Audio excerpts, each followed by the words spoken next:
Bismillahirrahmanirrahim. Rabbi syrah li sadri wa yassir li amri wahlul 'uqdatam min lisani yafqahu qawli. Assalamualaikum warahmatullahi wabarakatuh. Alhamdulillah, alhamdulillahi haqqa hamdih, wasyukru lillahi haqqa syukrih. Alhamdulillahilladzi 'adada khalqih wa ridha nafsih wa zinata 'arsyihi wa midada kalimatihi. Asyhadu an la ilaha illallah wahdahu la syarika lah wa asyhadu anna Muhammadan 'abduhu wa rasuluh. Allahumma salli wa sallim ala nabiyyina Muhammadin wa ala alihi wa ashabihi wa man tabi'ahum bi ihsanin ila yaumiddin. Amma ba'du. فقال الله تعالى في كتابه الكريم: أعوذ بالله من الشيطان الرجيم ولقد يسرنا القرآن للذكر فهل من مدكر. وقال رسول الله صلى الله عليه وسلم: خيركم من تعلم القرآن وعلمه. صدق الله العظيم وصدق رسوله النبي الكريم wa nahnu ala dzalika minasyahidin. Bapak-bapak, ibu-ibu, jamaah salat maghrib Masjid Al-Islah rahimani wa rahimakumullah. Puji syukur alhamdulillah kita aturkan kepada Allah Subhanahu wa taala yang telah memberikan kita banyak sekali limpahan rahmah, maghfirah, hidayah, inayah, dan juga nikmat-nikmat yang apabila nikmat tersebut kita hitung niscaya tidak akan pernah bisa terhitung. Wa in ta'uddu ni'matallahi la tuhsuha. Termasuk kenikmatan, kemudahan yang Allah berikan kepada kita di malam hari ini, kemudahan kita untuk melangkahkan kaki, untuk mengayuhkan kaki kita juga yang bersepeda, untuk menyetarter motor kita ataupun mobil kita untuk menuju ke rumah Allah yang suci ini guna melaksanakan sholat maghrib bil jamaah.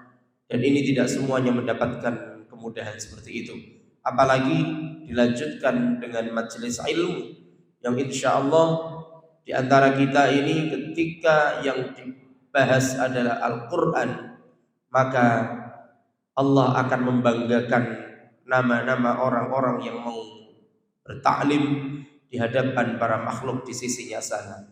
Wa dzakarallahu fi man 'indah.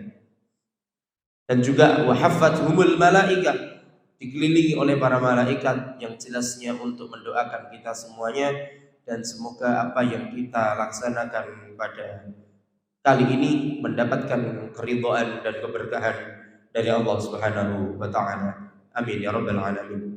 Salawat serta salam tetap tercurah kepada junjungan kita Nabiullah, Nabi Agung, Nabi Muhammad sallallahu alaihi wasallam, sang Nabi akhir zaman yang selalu kita usahakan untuk mengikuti sunnah-sunnahnya, kita teladani akhlaknya, dan juga kita harapkan kelak syafaat dari Allah melaluinya fi yaumil qiyamah, dan semoga kula panjenengan sami diakui sebagai umatnya.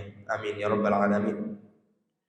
Selanjutnya saya ucapkan terima kasih untuk pengurus takmir Masjid Al-Islah dan yang lainnya, pengurus-pengurus yang lainnya dari Al-Irsyad yang masih memberikan kami kesempatan untuk memberikan sedikit tausiah di hari Selasa rutin. Walaupun saya terakhir mengisi Selasa rutin itu mungkin sudah 3-4 bulan yang lalu, sehingga ketika saya ditanyai oleh takmir, saya itu jawabnya spontan, ketinggalan tas Al-Fatihah tafsir yang kita pelajari. Ternyata tadi sore saya perhatikan rekaman, alhamdulillah, karena di masjid ini dokumentasinya luar biasa, terekam dengan bagus. Ternyata sudah sampai Al-Baqarah, Bapak Ibu sekalian. Ngapunten sangat. Maka kita lanjutkan mawon di surah Al-Baqarah di ayat 1 sampai 5. Bahkan kemarin kita sudah membahas tentang mimma razaqnahum yunfiqun di ayat 3. Maka insya Allah di malam hari ini akan kita lanjutkan di ayat yang selanjutnya, yakni ayat keempat. Kalau kita sempat nanti juga di ayat kelima. Karena ini tafsir At-Tanwir dari Majelis Tarjih dan Tajdid Pimpinan Pusat Muhammadiyah ini terbagi-bagi menjadi subbab. Jadi ini bab yang awal di surah Al-Baqarah ini adalah ayat 1 sampai ayat 5 dengan tema sikap orang-orang yang bertakwa dan ciri-ciri orang yang bertakwa. Adapun ciri yang keempat yang akan kita bahas pada kesempatan malam hari ini, yakni beriman kepada kitab-kitab Allah Subhanahu wa ta'ala. Sebagaimana Allah berfirman di dalam Quran surah Al-Baqarah di ayat 4, A'udzu billahi minasyaitonir rajim, walladzina yu'minuna bima unzila ilaika wa ma unzila min qablik wa bil akhirati hum yuqinun. Bapak-bapak, ibu-ibu rahimani wa rahimakumullah. Beriman kepada Alkitab ataupun Al-Quran. Kadang-kadang kita itu tidak pede menyebut Al-Quran itu dengan istilah Alkitab. Karena apa? Kita ngerasa Alkitab itu adalah istilah untuk kitabnya orang selain Islam. Jadi apa betul?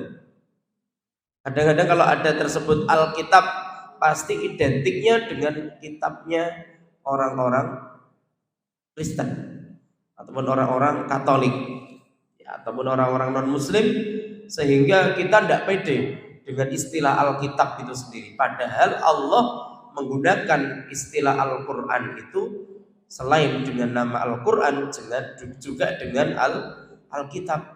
Jadi kita harus pede beriman kepada Alkitab atau Al-Quran yang diturunkan kepada Nabi Muhammad Sallallahu Alaihi Wasallam, kitab suci yang terakhir. Kalau kita tahu kitab suci yang wajib kita imani, yang wajib kita ketahui, wonten pinten Bapak-bapak Ibu? Ada 4. Itu yang wajib kita ketahui. Yang tidak kita ketahui banyak. Ada selain kitab, ada juga suhuf. Suhuf, lembaran-lembaran. Itu juga ada banyak yang diturunkan kepada Nabi-Nabi Allah, kepada Rasul-Rasul Allah yang lainnya juga.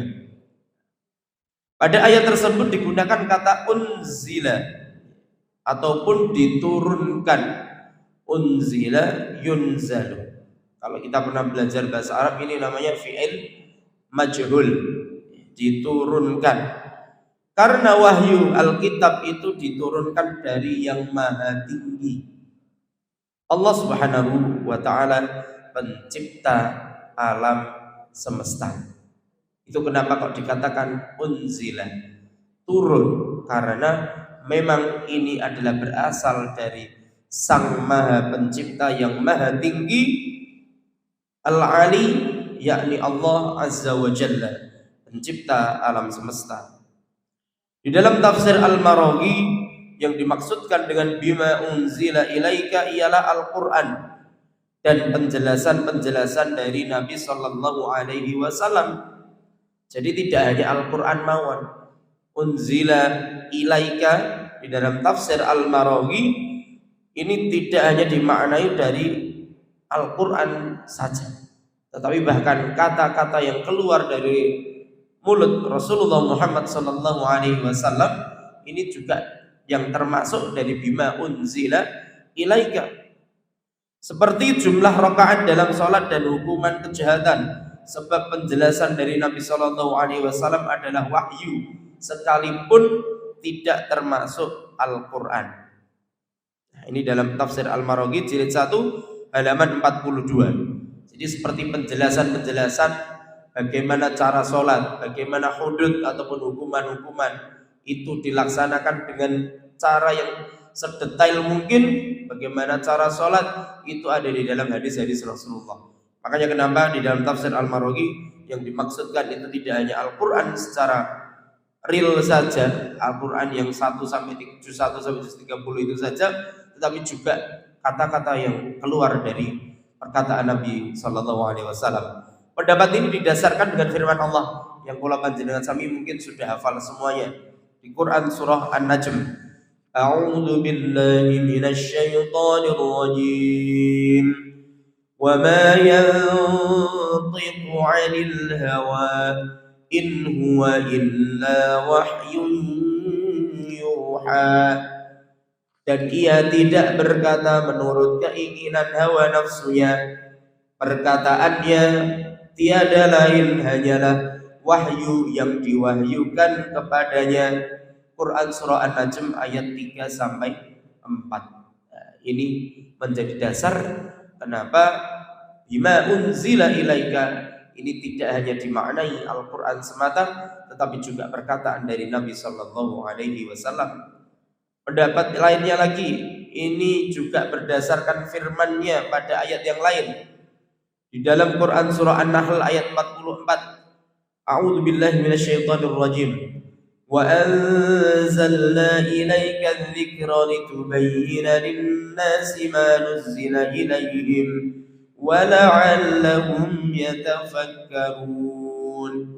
Dan kami turunkan kepadamu Muhammad Al-Quran agar kamu menerangkan pada umat manusia apa yang telah diturunkan kepada mereka dan supaya mereka memikirkannya. Quran surah An-Nahl ayat 44. Bapak-bapak, ibu-ibu rahimani wa rahimakumullah. Yang kedua, beriman kepada kitab-kitab yang diturunkan sebelum Nabi Muhammad. Jadi tadi yang poin pertama, beriman kepada Al-Quran dan bima unzila ilaika yang Alkitab tadi ini dimaknai selain Al-Quran juga hadis. Dan makna yang kedua, tafsiran yang kedua adalah juga yang dimaksudkan bima unzila ilaika ini adalah beriman kepada kitab-kitab yang diturunkan sebelum Nabi Muhammad sallallahu alaihi wasallam. Beriman kepada Al-Quran harus secara rinci, meliputi semua bagian-bagiannya. Sedang beriman kepada kitab sebelumnya seperti Taurat, Injil dan sebagainya cukup secara umum ataupun garis besar saja. Jadi cara beriman kita antara kitab kita sendiri Al-Quran dengan kitab yang lain, dua-duanya sama, harus kita imani. Tetapi yang Al-Quran harus secara terperinci, detail. Tetapi untuk yang lainnya hanya secara garis besar saja. Ini menurut Rashid Ridho dalam tafsir Al-Manar jilid 1 halaman 131. Bapak-bapak, ibu-ibu rahimani wa rahimakumullah. Ada perbedaan konsekuensi keimanan antara iman kepada Al-Quran dan iman kepada kitab suci sebelum Al-Quran. Iman kepada Al-Quran membawa konsekuensi yang lebih luas. Seperti apa? Yang pertama, kita wajib ataupun mempunyai kewajiban untuk mempelajarinya. Yang kedua, kita juga diperintahkan untuk mengamalkan dan mendakwahkannya. Sedangkan terhadap kitab suci yang sebelum Al-Quran, seorang muslim hanya mempunyai kewajiban mengimani keberadaan dan kebenarannya tanpa ada kewajiban untuk mempelajarinya, untuk mengamalkannya dan mendakwahkan kandungannya. Karena kitab-kitab suci tersebut berlaku untuk umat-umat terdahulu di masa tertentu yang telah berakhir dengan kedatangan kitab suci yang sempurna yang melengkapi, yakni Al-Quran.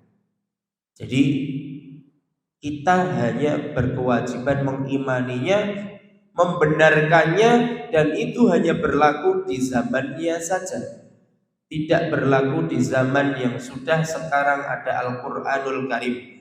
Kecuali memang ada beberapa syariat yang di zaman dahulu itu masih berlaku di dalam Al-Quran ataupun As-Sunnah yang masih dilakukan oleh Rasulullah SAW dan menjadi ibadah kita sehari-hari.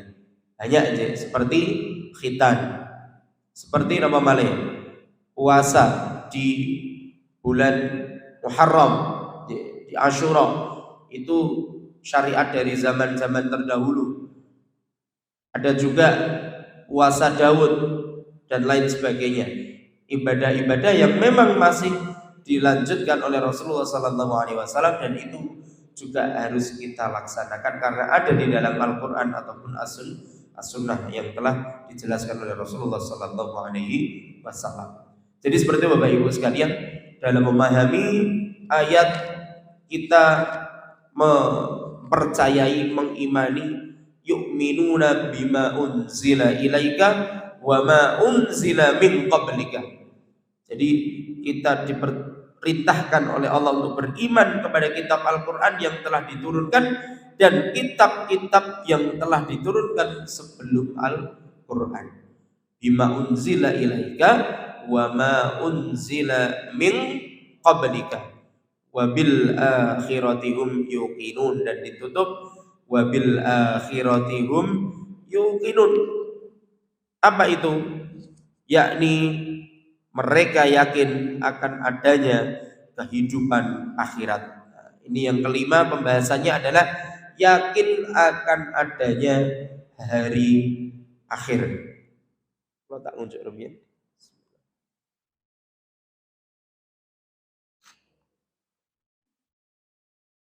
Yakin akan adanya hari akhir. Nah, kalau kita sudah bicara mengenai hari akhir, mengenai hari kiamat, ini adalah sesuatu yang mungkin kalau kita membayangkannya adalah sesuatu yang menegangkan, sesuatu yang mengkhawatirkan, sesuatu yang menakutkan. Karena kita memang masih di dunia. Tetapi oleh Allah sebenarnya pada hakikatnya kita diyakinkan bahwasanya wal akhiratu khairum wa abqa.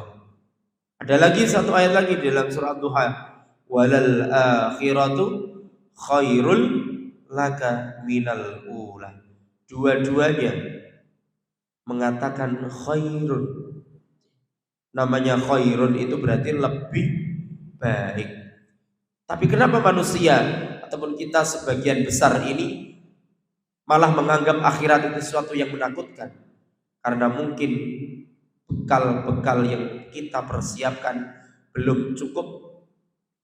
Sejatinya seorang muslim yang sangat meyakini akan adanya hari akhir dan meyakini bahwasanya akhirat itu adalah khairu wa abqa, khairul laka minal ula, maka tiada ketakutan ataupun tiada kesedihan sedikit pun ketika dia mengakui, mengimani bahwasanya akhirat ini adalah sesuatu yang lebih kekal dan lebih baik daripada apa yang ada di dunia.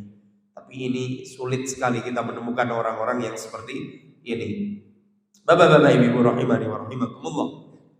Yakin ialah pembenaran dengan pasti yang tidak bercampur dengan keraguan sedikit pun. Itulah yakin. Itulah iman. Tidak ada bercampur yang namanya dengan keraguan sedikit pun. Dengan demikian, meyakini akan adanya kehidupan di hari akhir berarti membenarkan dengan pasti adanya surga, adanya neraka, balasan, jazaun, dan sebagainya yang terjadi di hari akhir kelak.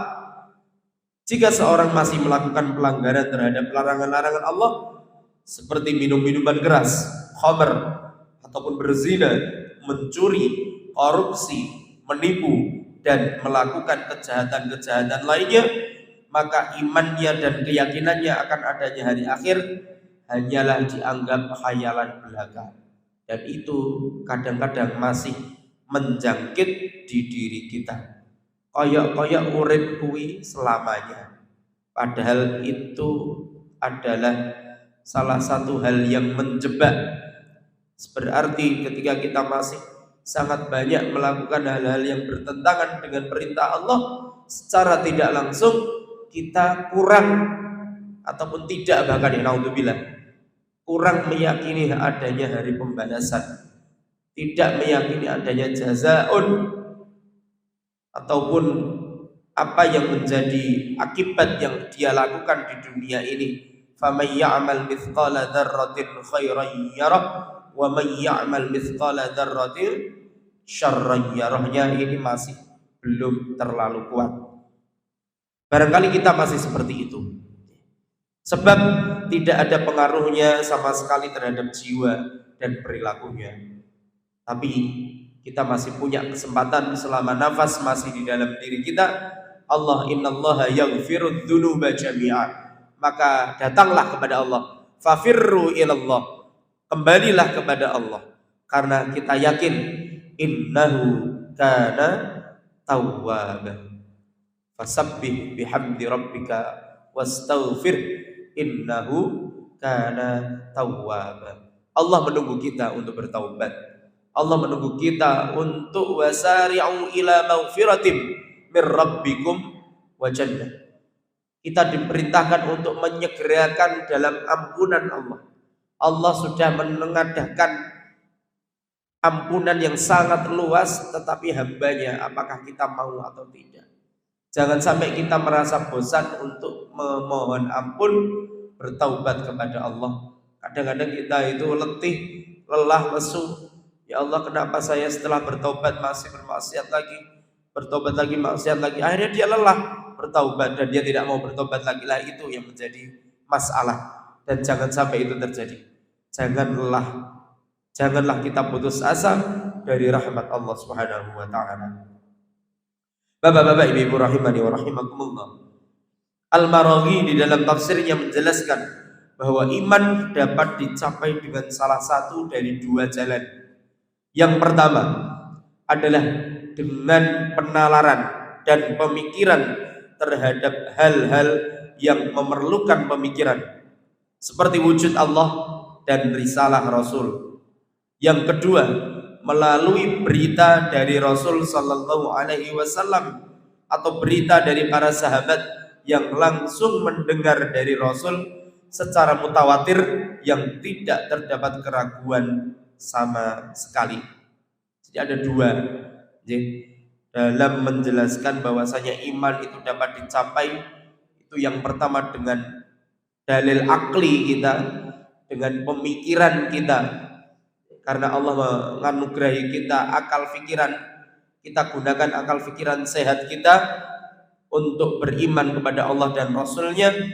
Dan yang kedua adalah melalui berita an-naba dari Rasulullah SAW dalam hadis-hadisnya, dalam riwayat-riwayatnya, dari para sahabat pun juga yang langsung mendengar dari Rasul secara mutawatir yang tidak ada keraguan sama sekali.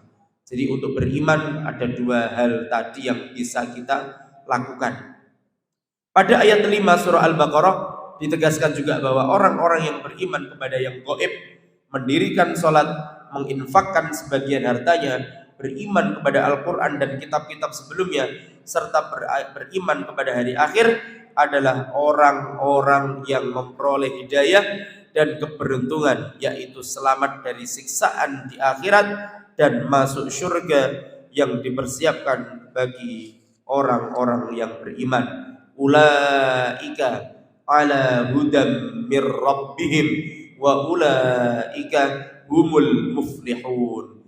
Jadi ciri-ciri orang bertakwa tadi yang disebutkan mulai dari beriman kepada yang gaib, mendirikan sholat, menginfakkan sebagian hartanya, beriman kepada kitab Al-Quran dan kitab-kitab sebelum Al-Quran, dan beriman kepada hari akhir. 5 ciri orang-orang yang bertakwa ini disebutkan oleh Allah, mereka itulah ulaika ala hudam, mereka itulah orang-orang yang mendapatkan hudan, mendapatkan petunjuk dari Allah, dari Tuhan mereka, mir rabbihim, wa ulaika humul muflihun, dan mereka itulah adalah orang-orang yang beruntung. Bapak-bapak, ibu-ibu rahimani wa rahimakumullah, surah Al-Baqarah yang sudah kita bahas dari ayat 2 sampai 5 yang menjelaskan sifat orang-orang yang bertakwa ini dapat diklasifikasikan menjadi 2 aspek, yakni yang pertama aspek teologis. Kalau sudah kita bicara tentang teologis, Berarti ini berkaitan tentang apa? Ketuhanan, ketauhidan. Dari ayat 2 sampai 5 tadi ada dua unsur utama. Yang pertama adalah unsur teologis, unsur ketuhanan. Yang kedua adalah unsur aspek sosiologis, tentang aspek sosial. Hablum minan nas, hablum minallah dan hablum minan nas. Coba kita perhatikan aspek yang pertama dari yang mana? Aspek yang pertama mengacu pada antara lain iman kepada hal yang gaib. Allah sendiri secara zatnya ini sekarang kita masih gaib. Itu adalah aspek teologis. Terus juga kitab-kitab sebelum Al-Quran ini juga ini sesuatu yang berkaitan dengan aspek teologis. Dan iman kepada hari akhir ini hampir tiga hal ini adalah hal-hal yang gaib yang kita sebagai seorang mukmin muslim harus menggunakan hati terutama. Tidak hanya akal pikiran, tetapi hati kita harus kita gunakan untuk aspek teologis dari tiga ciri-ciri orang yang bertakwa tadi, yaitu iman kepada hal yang gaib. Hal yang gaib itu banyak aja Bapak Ibu sekalian. Jangan ketika panjenengan ada istilah gaib terus yang dipikirkan ada hal yang negatif. Padahal gaib dalam definisi di dalam agama kita ini adalah hal-hal yang positif yang bahkan itu berkaitan tentang keimanan. Jangan sampai ketika bicara tentang alam gaib mesti yang dibahas jin, setan, gendruwo, kuntilanak, apa malih, dukun, santet ataupun sihir dan lain sebagainya. Padahal gaib sendiri itu sesuatu yang banyak pembahasannya kalau kita mau kulik satu persatu. Dan gaib yang di dalam surah Al-Baqarah ini adalah gaib dalam hal yang positif, seperti halnya zatnya Allah, malaikatnya Allah, napa malih, hari kiamat. Itu adalah hal-hal yang gaib, hal-hal yang memang secara kasat mata kita tidak bisa melihatnya. Bahkan Rasulullah itu juga hal yang gaib bagi kita, tapi tidak bagi para sahabat. Makanya kenapa Kak Rasulullah itu sangat rindu sekali dengan orang-orang yang dianggap beliau ini adalah sebagai saudara-saudaranya. Ketika itu para sahabat, bukankah kami ini adalah sahabatmu, saudaramu ya Rasul? Bukan kalian yang saya maksud. Tapi siapa yang engkau rindukan sampai engkau menangis ya Rasul? Yang aku rindukan adalah orang-orang yang aku tidak ada di tengah mereka, tapi mereka beriman kepadaku. Dan semoga kita adalah yang dimaksud oleh Rasulullah tersebut. Amin ya rabbal alamin. Ini yang aspek teologisnya. Beriman kepada yang gaib, kitab-kitab sebelumnya, dan iman kepada hari akhir. Sementara aspek sosiologis mengacu antara lain dengan adanya sholat, perintah sholat, dan juga infak. Aspek pertama berorientasi pada iman, dan aspek kedua berorientasi pada amal sholih. Makanya kenapa kok iman itu selalu disambungkan dengan amal sholih. Amanu wa amilus sholihati. Orang dikatakan beriman itu tidak hanya ketika yakin saja, tapi dia harus melakukan amal, pekerjaan. Bukan ilmu sholih, tapi amal sholih. Yang diharapkan oleh Allah adalah pekerjaannya, ada suatu yang bergerak di dalamnya. Amal sholih itulah yang dimaksud. Tetapi ketika orang hanya beramal sholih tanpa beriman, maka sia-sia amalnya. Maka dari itu di ayat 2 sampai ayat 5 ini mengandung dua aspek, teologis dan sosiologis. Teologis itu adalah iman, sosiologis itu adalah amal sholih. Imannya itu tadi mengandung aspeknya iman pada yang gaib, pada kitab-kitab sebelum Al-Quran, dan kepada hari akhir. Sedangkan yang sosiologisnya adalah tentang perintah sholat, mendirikan sholat, dan juga perintah untuk menginfakkan, membelanjakan sebagian harta yang kita miliki. Bapak-bapak, ibu rahimani wa rahimakumullah, iman dan amal sholih merupakan ajaran penting dalam Al-Quran. Iman dalam kehidupan sehari-hari diartikan sebagai nilai Sementara amal solih diartikan sebagai perilaku dan perbuatan. Ajaran Islam sendiri berorientasi pada keseimbangan keduanya, antara nilai, value kalau bahasa Inggrisnya, dan juga perilaku kita harus diikuti dengan perilaku. Kalau kita dinilai bagus, sudah seharusnya perilakunya juga bagus. Kalau kita dinilai jelek, barangkali perilaku kita jelek. Dan begitu sebaliknya, perbuatan dan perilaku harus didasarkan kepada nilai. Nilai inilah aspek teologis, perilaku dan perbuatan inilah aspek sosiologis. Dalam kehidupan sehari-hari, nilai menjadi bagian tak terpisahkan. Kita dapat mengetahui sesuatu itu baik atau buruk, layak atau tidak layak, benar atau salah, maslahat atau mafsadat, memberdayakan atau tidak memberdayakan. Itu semua dari ukuran-ukuran nilai Al-Quran. Standar ini akan menjadi penentu bagi seluruh perilaku dan perbuatan sehari-hari kita. Artinya apa? Artinya nilai itu harus tercermin dalam perilaku sehari-hari. Ini yang menjadi garis bawah kita. Kalau nilainya bagus ternyata perilakunya jelek, nah bisa jadi kita adalah orang-orang munafik. Kelihatannya saja bagus, dinilai orang lain bagus, tapi ketika dia di luar pemantauan orang lain, dia melakukan hal-hal yang kurang bagus, hal-hal yang mungkin bertentangan dengan peraturan, ini tidak bisa dinilai dengan bagus. Berarti ini bisa jadi dinilai sebagai orang-orang munafik. A'udzubillahi min dzalik.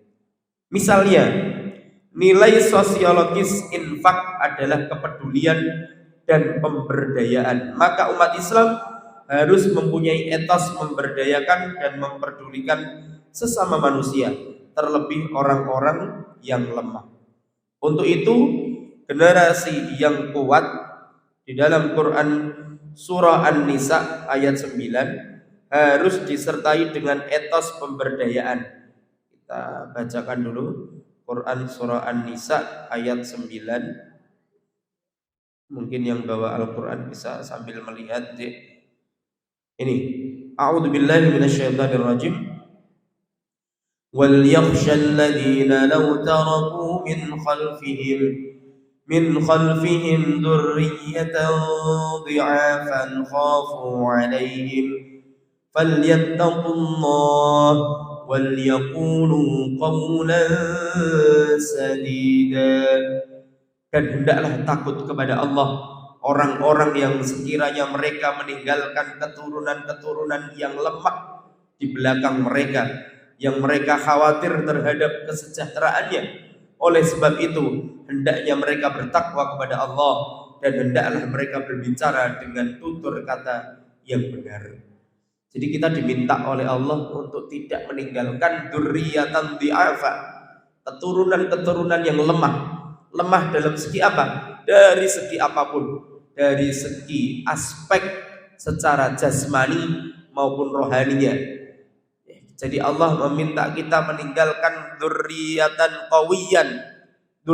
qawiyatan, bukan dzurriyyatan dhi'afa, bukan dzurriyyah ataupun keturunan-keturunan yang lemah.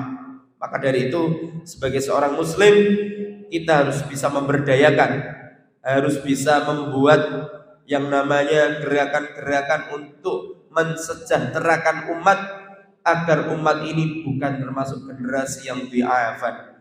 Walaupun kita sekarang merasakan umat Islam saat ini seperti apa yang dikatakan oleh Rasulullah 14 abad yang lalu, orangnya banyak tetapi seperti buih di lautan. Ataupun orangnya banyak dibuat untuk keroyokan orang-orang non-muslim seperti makanan. Naudzubillah, summa naudzubillah. Jangan sampai itu terjadi terhadap umat muslim, umat Islam yang ada di Indonesia.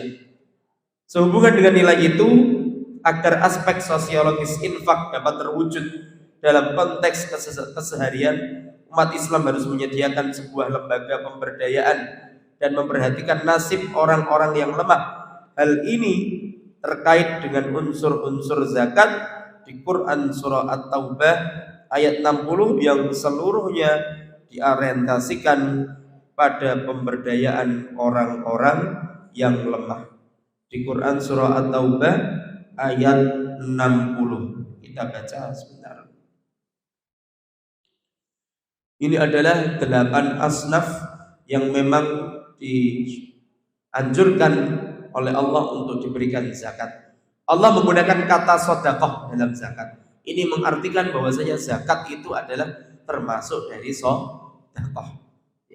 Infak itu juga termasuk dari sedekah. Bahkan panjenengan mesem senyum di saudaranya itu pun juga sedekah.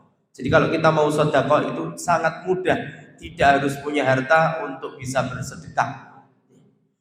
A'udzubillahi minasyaitonirrajim.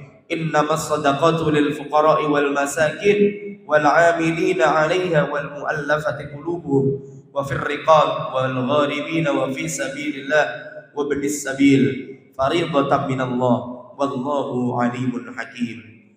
Sesungguhnya zakat itu hanyalah untuk orang-orang fakir, orang miskin, amil zakat yang dilunakkan hatinya mu'alaf untuk memerdekakan hamba sahaya, untuk membebaskan orang yang berhutang untuk jalan Allah dan untuk orang yang sedang dalam perjalanan sebagai kewajiban dari Allah. Allah Maha mengetahui lagi Maha bijaksana. Bapak-bapak, ibu-ibu rahimani wa rahimakumullah, itulah orientasi ketika kita mempunyai aspek sosial yang tinggi. Kita dedikasikan diri kita ini untuk memberdayakan dan membantu orang-orang di sekitar kita, terutama generasi yang lemah. Dengan demikian, orang-orang beriman disebutkan di atas adalah orang yang memiliki etos memberdayakan dan syarat dengan kepedulian terhadap sesama manusia. Upaya pemberdayaan itu merupakan cerminan dari keyakinan kita akan eksistensi Allah yang disertai dengan keyakinan akan adanya hari akhir, tempat kita menuai amal perbuatan kita di dunia. Sikap ini layak dimiliki oleh orang-orang yang beriman. Jadi iman dan amal sholih itu haruslah kita laksanakan secara seimbang. Dia menunjukkan seorang yang beriman kualitas imannya baik ketika dia beramal sholih, salah satunya dengan tadi menginfakkan sebagian hartanya, melaksanakan sholat, melaksanakan apa yang diperintahkan Allah. Karena yang kita bahas adalah hanya di surah Al-Baqarah 2-5, maka yang di sini aspeknya hanya sholat dan infak. Walaupun kalau kita mau bahas di ayat-ayat yang lain, ciri-ciri orang yang bertakwa itu masih sangat banyak sekali.